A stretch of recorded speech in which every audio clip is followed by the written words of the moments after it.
Welcome to the Hot Joe Show before the Edge. I'm your host, Danny Laurel. We're here right now at the Grand Ballroom of the Marriott Hotel, where the stage is being set for one of the most anticipated business and technology events of the year, the Philippine Digital Convention 2019. With the Edge as this year's theme, expect to be taken to the edge of your seats with global industry thought leaders you will be hearing from later on at the show. But in the meantime, we are joined by my co-host Riza Diaz, who is reporting for us from the booths.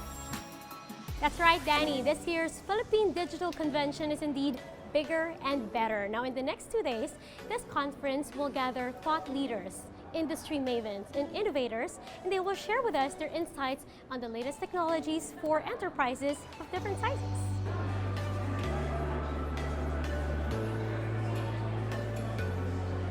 Aside from the plenary, delegates will be able to experience the digital grounds, which will deep dive into the technologies of the past, present, and future. They'll also be immersed through a series of breakout sessions for specific industries and go through innovative technologies at the booths. But first, let's go to Danny as she interviews our event's key speakers. Well, it sure looks like we will be having an exciting Philippine Digital Convention this year. Our first guest is the architect of the Philippine Digital Convention and currently the Senior Vice President and Head of PLDT Enterprise, Mr. Jovi Hernandez. Welcome to the show. This is, of course, your big project. Can you give us a briefer of what this is all about? Well, the Philippine Digital Convention started out 5 years ago. It was always our strategy to have serious discussions with customers about technology. And then when we did this 5 years ago, it was such a huge success that we're now on our 5th year. Last year we had about over 1,200 guests, and we're expecting more than 1,500 delegates this year. We like to think of it, this is where crazy happens, where we take a look at technologies that are available and try to see how we can provide real value to the Filipino people in terms of services. You're calling this the Edge. Yes. What reason in particular gave you this idea for this theme, and how is that different from all the other edgy technologies that you've had in the past? This year, though, we're calling it the Edge because of two things. One, I think we are at the edge of technology. We are at the forefront of probably the fourth industrial revolution.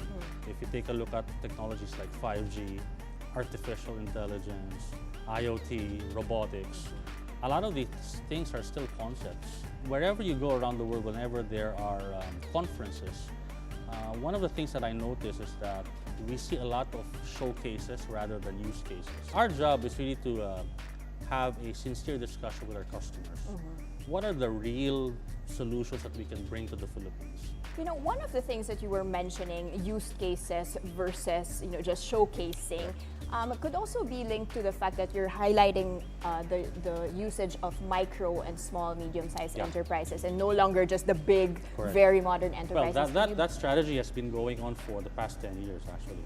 When we were catering to the enterprise business before, you're correct, it has always been the largest of the banks. That can afford all of these technologies, first of all. But one thing that we've noticed that is very interesting is that technology has provided smaller companies an avenue to be part of the big boys, as we call it. We see that technology is a must for success.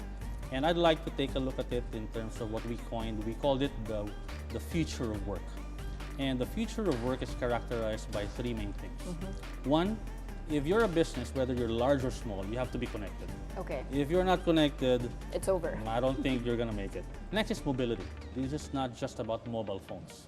More and more for us, mobility is not only people-to-people connections. It's more and more people to machines. And then third is really security.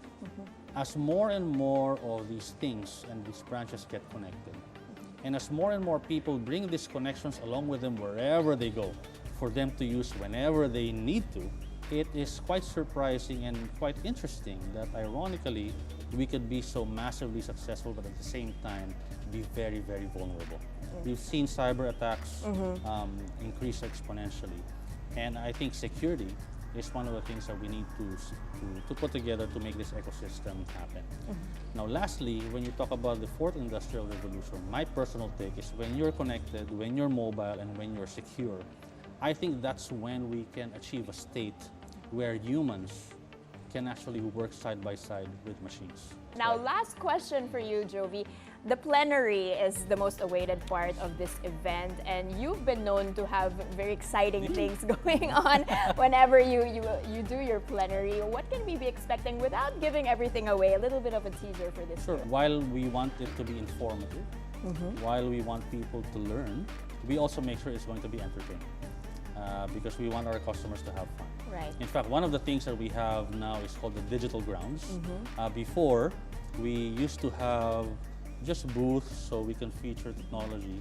This year, we've ventured into a very ambitious plan Okay. of putting together an immersive experience for our delegates. So the digital grounds will be not a booth, but rather a journey for them to realize what the technology could actually bring, not only from the past, present, and the future, even the far future. So that's going to be very exciting. And of course, the main thing is our plenary session. We have with us Eric Pullman. He's called the Equal Man, and everybody's very, very excited to see him. We've heard he's a very, very good speaker in terms of digital leadership.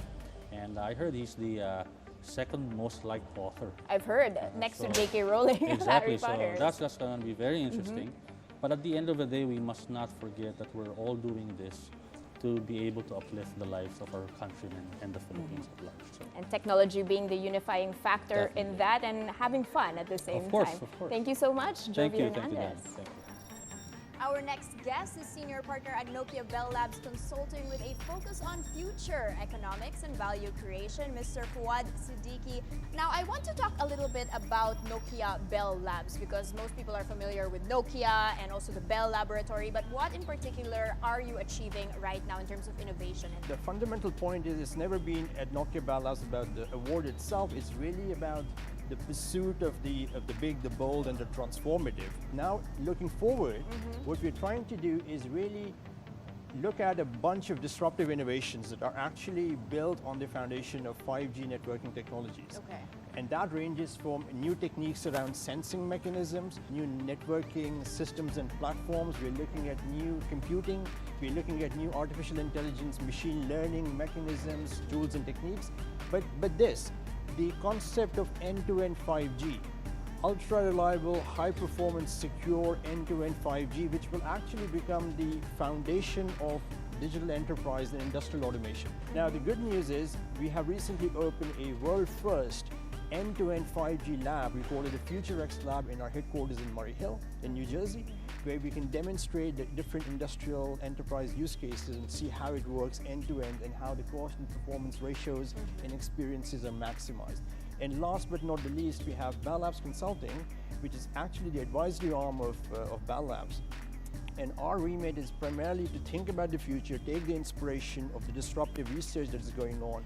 So looking at the new business models, the architecture options, and the pace of transformation so their investments deliver the maximum return. Now, you keep saying the word edge, which is, of course, the theme of this DigiCon. What gives Nokia Bell Labs the edge compared to, let's say, other research firms or even technology companies that might be doing the same thing as you? Is there some sort of race to getting the answers right away? A few years ago, Nokia Bell Labs pioneered the concept of the edge. What it means is that as we start to transform and move towards this industrial automation 5G space, the future services are going to be such that they require extreme high performance and low latency. And therefore, the way we have traditionally built networks, which are centralized and thousands of kilometers away, we have to move them back to the edges, meaning it has to be hyper-local, within 100 to 50 kilometer radius, so that when you have to control machines and robots to be able to dynamically respond to your behavior. So for example, when you do something, you and I process information, it has to be sub 10 milliseconds. And in order for network to be able to deliver that experience, you have to be very proximous. And that's why the concept of edge was introduced in the concept of FutureX architecture. Now, as we move our customers to this edge, literally and physically, our solutions also sort of ties up together to make sure that the intelligence that we build in the stack collapses, and we ensure this end-to-end solutions are really harnessed for the potential of this high performance, low latency and ultra security concepts that our mission critical enterprises will need. Your plenary will be all about connectivity, and you give a date. You even have a date, 2025, when things will be connected. How big of a dramatic change is it going to be in 2025, and how will businesses be disrupted? If we assume that we will have 1 trillion sensors eventually, think about it. Like by 2050, the world population will be around 10 billion.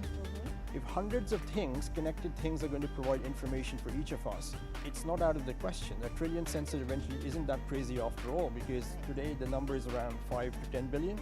So we are actually literally the first minute of the hour of the day of the transformation that we're going to lead. We're nowhere.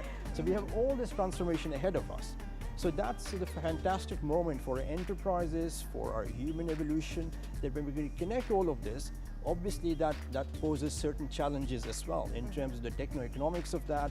Not all machines are equal. Some machines are really high performance, low bandwidth, high bandwidth, ultra low latency, the security aspects, because once you connect everything, the threat surface will enhance, the monetization schemas have to be looked at. So Bell Labs and Consulting and Nokia is working across industry sector, ports, harbors, mines and others, to look at the individual use cases. When you're all connected in this hyper-connected way, how can you actually benefit from a productivity and efficiency enhancement? So decisions that enterprises are going to take today will have to be sort of pivoted on the notion of 5G and the hyper-connected. Very inclusive in that sense. The ecosystem will benefit. It's a completely momentous time, a game-changing time. I think it's a time for making the right decisions and collaborate as an industry to really harness the potential of 5G and beyond. And no one gets left behind, and you and I will live to see that. Thank you so much. Absolutely. Thank you so much for having me.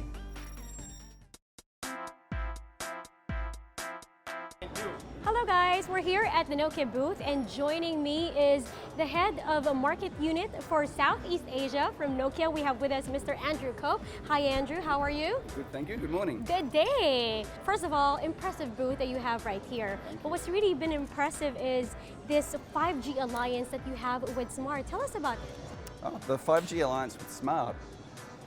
Like Smart, we see a lot of potential in 5G for consumer, but the real prize is enterprise. That's where we see 5G bringing a big transformation to the world and to the Philippines in particular.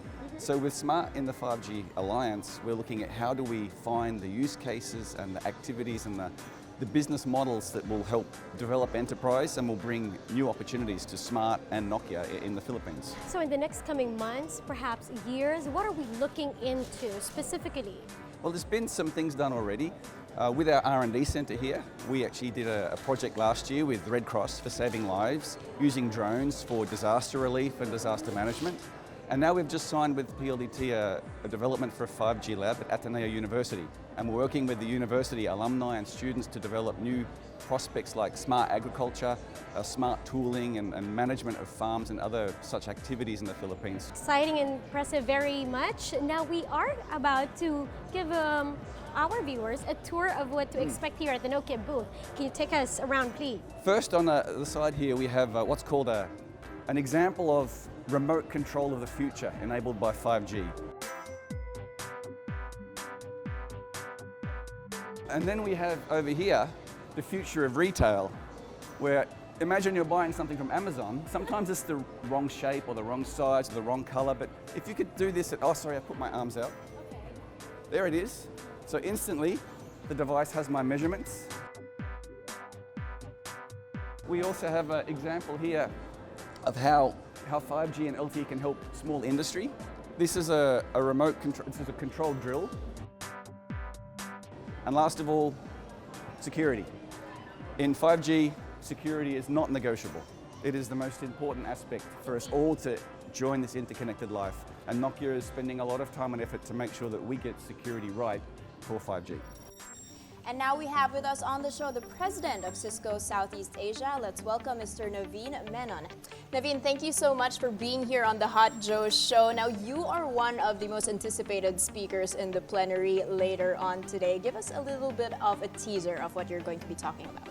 Yeah, so I'm really looking forward to it. The topic of the whole theme of the conference is around the edge So what I'm going to be trying to explore with the audience is how can we live at the edge, play, work, and learn. So live, work, play, and learn at the edge. So pushing the boundaries amongst those 4 dimensions as far as possible. Now we all love technology. We're all in the room because we love technology, but we also live, work, play, and learn on a day-to-day basis. And so it's about how can we integrate technology into these 4 aspects of our life. Exactly, and you did mention work, and that's a big issue right now, the future of work, and a lot of concerns actually about job displacement and whether technology is even beneficial for human beings. Tell us a bit more about your work in that space. Yeah, so Cisco did a study together with Oxford Economics very recently, and we looked at the displacement of jobs through the adoption of technology. We found that in Southeast Asia, 28 million jobs will likely be displaced into different sectors. Now, the majority of displacement will happen in the area of agriculture. Okay. So one of the things that we're very concerned about is not just about the displacement of jobs, but more importantly is how can we ensure future workers are retrained and reskilled for those future jobs? Because we know from history that economics shows us that when jobs are displaced, investment goes into new areas and new jobs are created. Okay. Now these new jobs will be created, so we have to make sure that workers of the future are equipped to deal with work in the future. Naveen, is there going to be a difference between different countries? Let's say, like you're here in the Philippines right now in terms of this level of job displacement and our abilities to adapt to the technologies changing the work. Absolutely. I mean, in the Philippines, the primary displacement will be in agriculture, but we'll also see displacement in manufacturing and in banking. But there'll be net new jobs created in banking and banking and manufacturing. Now, a good analogy is when you drove a car, like in the 1950s. I wasn't born then, but I was told that you could see a speedometer, a gas reading meter, and the radio. Now, when you get into a car, you see lots of data. True. It's the same thing now in industry. When you get to work, you'll be dealing with a lot of data. So we need to equip workers to deal with a lot of data, and a lot of data exists in banking and in manufacturing. And there's a lot of opportunity for new jobs to be created as well. So it's just a matter of retooling there and learning and to adapt with these new technologies. Absolutely, and it's a very difficult thing to do because it takes a long time to train. But also I have to mention that work happens everywhere.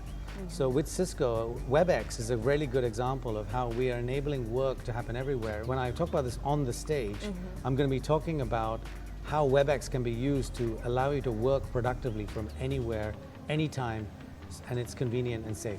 You've mentioned WebEx. You know, a lot of focus of this conference is on 5G and all of these new technologies and products coming in, robotics, artificial intelligence. What technology in particular would you be banking on right now? So I really feel that in order to enable the kind of big data analytics and the kind of customization you want to provide your customers in the future, you really need some very strong technology in the cloud. And you need to support that with technology in the software-defined WAN space, the SD-WAN. There's a lot of investment in technology going into SD-WAN. SD-WAN enables cloud in a big way and allows you to link it down into the campus infrastructure as well. And through software-defined protocols and through software-defined business models, you can actually provision very seamless customer experiences through right from the campus branch through to the network, into the data center, and into the cloud. And software-defined WAN is an area that I would really bank on, together with cloud technologies. Very interesting, because it's something that's already existing that we can just take to the next level. Absolutely. Very exciting. Thank you so much, Naveen Menon. Thank you. We're here at the Cisco booth, and joining me is the Managing Director of Cisco Philippines, the lovely Miss Carrie Gilligan. How are you? I'm good, thanks Rizan. Good morning. It has been a beautiful partnership between PLDT and Cisco over the years, and it's good to have you back here at the DigiCon. Thank you. Yes, we're really excited this time around. However, we've been here almost every year since the birth of DigiCon, which is the largest ICT event in the country, and we are truly appreciative and grateful of the partnership and the trust that PLDT has been giving us in the last couple of years. So for our delegates that are coming over to your booth, what are they to expect? Well, we've always used DigiCon as our culminating activity to launch what is new in the partnership. I think what is really exciting this time around is, we're not introducing a singular package for the market, but really this is more of our new solution moving forward in partnership with PLDT. We're launching two important things. One is our SD-WAN solution. Now that most of the enterprises are really embracing the cloud, I think the software-defined WAN is something that we've been trying to bake together with PLDT, and we're happy to finally being able to launch it today. The other piece is we're also showcasing for the first time some of the new solutions in our Meraki portfolio.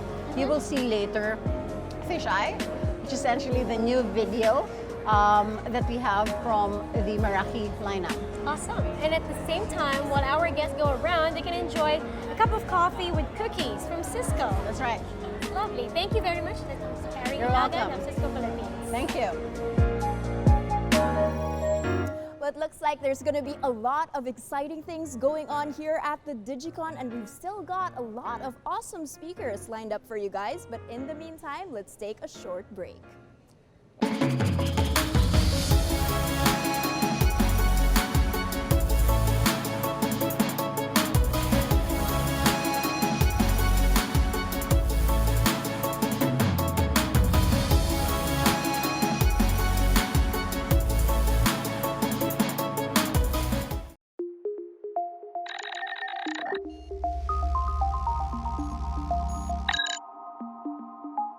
We are back on the Hot Joe Show, and up next are two special guests. First, we have the Vice President and Head of the Disruptive Business Group at PLDT, Mr. Nico Alcazaba.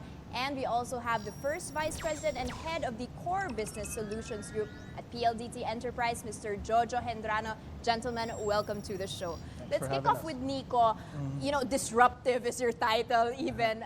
You have to impress us with which disruptive technologies and products you'll be showcasing at this Digicon. Okay, so my portfolio is really our ICT business. So that would be data center, cloud, cybersecurity, and managed IT. During this Digicon, we will be launching a new service. It's quite groundbreaking. It's called Managed Operations Center as a Service. Okay. Essentially, the reason why this was born is that clients today, as they create their digital networks, have made a back end that's quite complicated to manage. Our service allows them to get away with all of that. We take care of all that management, and they can turn back their time and focus on their clients. Let's move on to Jojo, because we've talked a lot about 5G technology. Yes. That's the big word right now. But you've got other things at play as well. In particular, you've got the PLDT SD-WAN. Can you tell us a bit more about that product? So PLDT, software-defined wide area networking, as we call it, hence SD-WAN, is the next generational shift in terms of how enterprises use their networks. As we know, especially as we call it the fourth industrial revolution, it's become very evident for enterprises to function that they are very reliant on data. Hence the term software-defined, because you can now define the way the application will work on the network. Okay. SD-WAN puts a great management layer on top of that so that it becomes very easy and empowering for enterprises to be able to execute on their digital transformation. So we're talking about technologies that will shape the future, but what are the existing technologies that you see will be the ones disrupted? I think in the age of the Internet of Things, it's about humanizing technology. So right now, if you ask most people, the most prevalent technology is the mobile phone, because it's the most human form of communication today.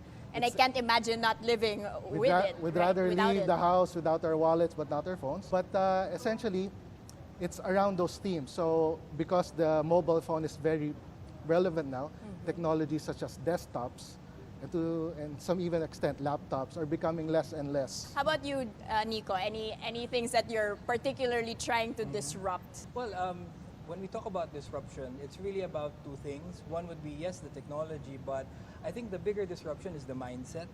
So the mindset of doing things on their own will be something that I think will be extinct in the near future. We currently live in a digital age, and in this digital age, those companies that provide the best experience for clients are those that can really compete and survive. Okay. Now, in order for them to provide that experience, it really needs a heavy lifting on the back end. If clients continue to insist on operating it on their own, their eye for innovation, their eye for what's next, their focus on the customer gets detracted. Okay. So the way of doing things on their own is something that I think will continue to disappear as we move forward. In fact, we've seen a lot of that in the last 3 to 5 years. Before, clients would really have their own data centers in their own offices. Okay. But just in the last 3 to 5 years, we've seen that 5 of our 10 facilities have been sold out and filled out. Okay, so a lot about network and connectivity and not trying to do things on your own or, as you mentioned, individual solutions to problems. Thank you so much, Nico Alcazaba, Jojo Hendrano, for being on the show. Thank you very much. Thank you, Mayor. It is truly exciting to get a glimpse of all of these innovations firsthand from our guests. And this time we have the first Vice President and Head of PLDT Alpha, Mr. Victoria. And joining him is the first Vice President and Head of PLDT SME, Mr. Mitch Locsin. Hello, gentlemen. Hello, Danny. Let's kick off with you, Mitch. It seems you're, launching so many things in this DigiCon. In particular, you've got the PLDT SD-WAN, 5G, Internet of Things, artificial intelligence, even next-gen cybersecurity. But the big question is all these big words that many big enterprises already know. But how does this affect the smaller and medium-sized enterprises? Oh, for DigiCon itself, the SMEs are quite excited to learn new things. The industry as a whole has adopted to ICT over the last 2 years. They've adopted to cloud, to machine solutions, cybersecurity. But it's a venue where our large retail and restaurant companies, our logistics and transport clients, and also LGUs get to experience more breakthrough on the ICT and digital space that they could futurely adopt or budget for, right? Now let's move on to the bigger enterprises, 5G in particular, Internet of Things. Are there specific low-hanging fruit industries or sectors that will directly benefit from these technologies?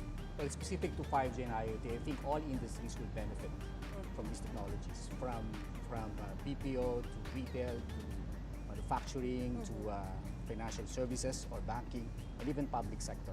There's so many technologies at play here though. Which one is most crucial when you talk about growth in these sectors? It's actually 5G, if I may. 5G would allow the fusion of all of these new technologies.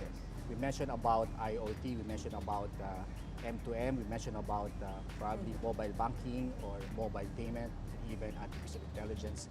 All of these will be triggered by 5G. Let me just give you an example. Let me take a stab at the relationship of 5G and IoT and how this applies to a lot of companies today.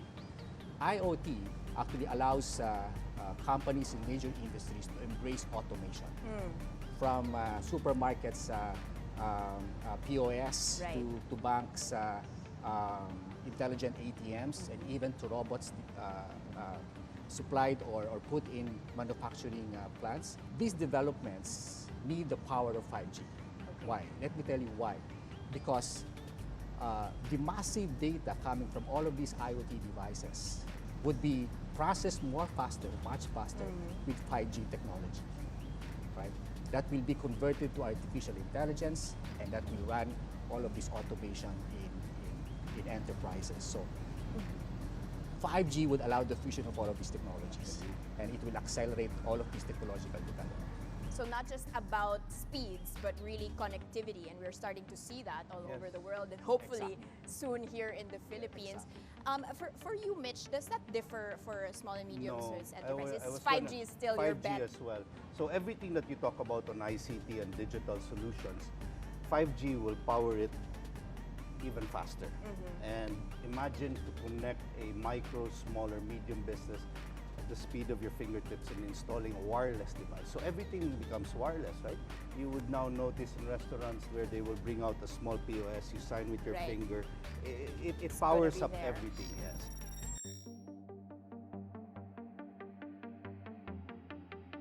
Now let's take a look at the Samsung booth, and joining me is a Product Marketing Manager for Samsung IT and Mobile, Mr. Anton Andres. Hello. Good morning. How are you? Doing okay. Wonderful morning. Let's go through the booth that you have here. For our launch today at the PLDT DigiCon, we're showcasing our latest flagship devices, so the Galaxy S10 series. So we have the Galaxy S10e, the Galaxy S10, and of course the Galaxy S10 Plus. Awesome. And aside from that, we're also showcasing both our software solutions as well as our partner solutions. So we currently launched a partnership with Scandit, which can use our phones as a barcode scanner. And we have sample images here as well. Okay, so when you scan the barcode, what happens? When you scan the barcode, it can automatically sync to the retail orders so that the IT managers and the product managers of the company can also check if there's anything missing in stock at the different malls or food chains. Wonderful. Okay, so this is great for business. Yes. I would love to get myself a Samsung Galaxy S10. Currently, I'm a Note user. What else do we have here? So we also showcase here the latest technology paired with the latest display. So here we have our 32-inch space monitor display, which can actually swivel up and down. So you can also reduce the overall space that you need. And it's also paired with a DeX cable, meaning with your Galaxy S10, it can automatically sync and launch the contents on your monitor. It can mirror. Yes. Wonderful. Okay. And There's more at the back. yes, one last, the back. So our setup here, we're actually launching our latest smart things devices. So these are basically IoT or Internet of Things tools. So these are different sensors which can communicate to different appliances at home. So you have a smart hub which commands and connects to different appliances. So now your laptops, your monitors, and your screens can all be controlled using this socket. So even before you go home, you can already command using your smartphone. You can send commands so that you can automatically turn on your aircon, your refrigerator. Nice. So when you get home, alert. the AC's on, the lights, Yes, are, the lights on. are on. That's fantastic. And you can automatically change the mood depending on the motion sensors that we have. So once you enter the living room, for example, the lights can automatically turn on, the aircon can turn off, and That's you can change the music incredible. play. Okay. So these are the highlights of our booth, and we invite everyone to take a look at what we have to offer. Fantastic. Come and join us here at the Samsung booth. And thank you very much, Mr. Anton. Thank you. Thank you. Have a good day.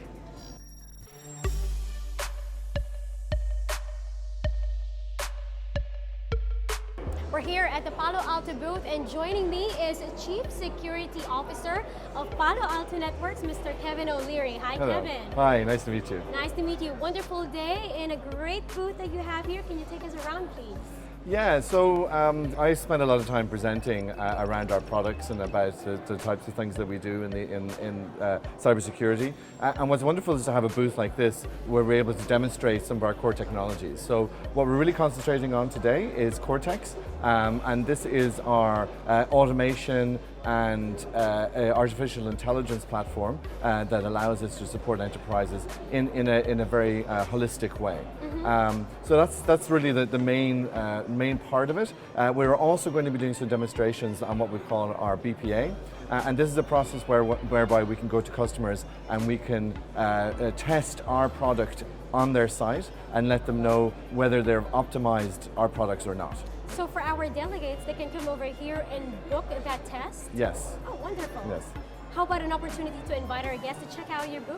Yeah, sure. So please do come to Palo Alto Networks booth where we'll be doing some demonstrations where you'll be able to look at our products in depth and then maybe have a conversation with myself or some of my colleagues where we can walk you through some of the technologies. Fantastic. Thank you very much. That's Palo Alto Networks, Mr. Kevin O'Leary. Thank you. Thank you. Now we are honored to have with us on the show a #1 best-selling author and a motivational speaker who is known for his video storytelling approach. He is also this year's headline speaker, Mr. Eric E. Pullman, glad to have you on the show and here in the Philippines, Eric. Thank you for having me. Honored to be here in the Philippines. You know, before we get to the serious stuff, I have a couple of questions. So first, what is Equal Man, and does this have anything to do with what you do? And second, why the green glasses? I did Google you, and you're wearing this all the time. Yeah, so my name's Eric Qualman. So when you get email addresses, I've been in the digital space for 27 years. First initial, last name is just Equal Man. And then I did a magazine interview, and they wanted to take a shot for the cover of the magazine. So they said, hey, you've got a weird name, Equal Man. Do you mind wearing some Clark Kent Superman glasses? All right. And it was St. Patrick's Day, so they were green. and now I'm stuck wearing the green glasses. But it's been wonderful. It's been good for business. So Eric, you're obviously one of the most anticipated speakers in the plenary. Tell us, without giving yourself away here, what are you going to be really talking about, and what do you want people to be taking away from your talk? We're going to talk all about innovation. We're going to talk about how digital leaders drive innovation and the habits that they do each and every day. That it's not, a lot of people when you think about innovation, they think it's just, oh, I have this miracle moment that comes into my head, this eureka light bulb pops over your head, when in fact it's actually a series, it's a process, it's day-to-day habits. So we're going to talk all about the habits that all digital leaders practice to drive that innovation. You did mention digital leadership, and that is something that comes up a lot when your name is Googled, for instance. But it still seems a bit superfluous for a lot of people. Can you define it a little bit more concretely here? Yeah, when you think about it, it's more anthropology than technology. So technology changes every second, but human nature never does. And so when we talk about digital leadership, it's leadership. So you take traditional leadership, but now it's got a digital lens, knowing that we live in these exponential times. It's what does it mean to be a leader in these exponential times? Knowing that your decision process is much shorter, that you have probably too much information, where in the past you didn't have enough information. So that's really what it means to be a digital leader, is understanding the balance between the offline and the online. Humanity and technology merged into one. So it's still, the normal functions of a leader as a decision maker and a manager, but just with this little digital edge there, and not digital being the end all be all. Correct. It's basically leadership in these exponential times. Speaking of digitalization, it seems that you could listen to a talk, you could listen to your podcast, thousands of miles away, but you've flown in all the way from Las Vegas, as I take it. You've come all the way to the Philippines. Why is this still necessary in this day and age of technology? If you look at the neuroscience, there's actually biology behind it. So if I give someone a hug, we get oxytocin transfer. There's something about being together physically, face to face, that matters, and that's what I'm going to talk about. All digital leaders understand these tools don't replace face-to-face. They're there when time and distance are an issue. So it truly is that balance of the two. So what are you hoping to achieve with seeing all of these people coming together here in the Philippines, of all places, for this digital conference?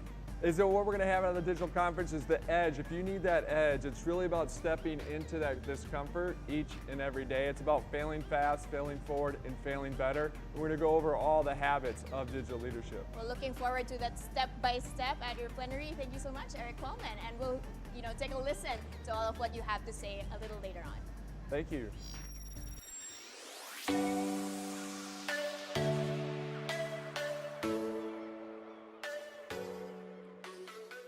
And that wraps up the Hot Joe Show Before the Edge special. And with that, get ready to experience the thrill and the unprecedented in this year's Philippine Digital Convention.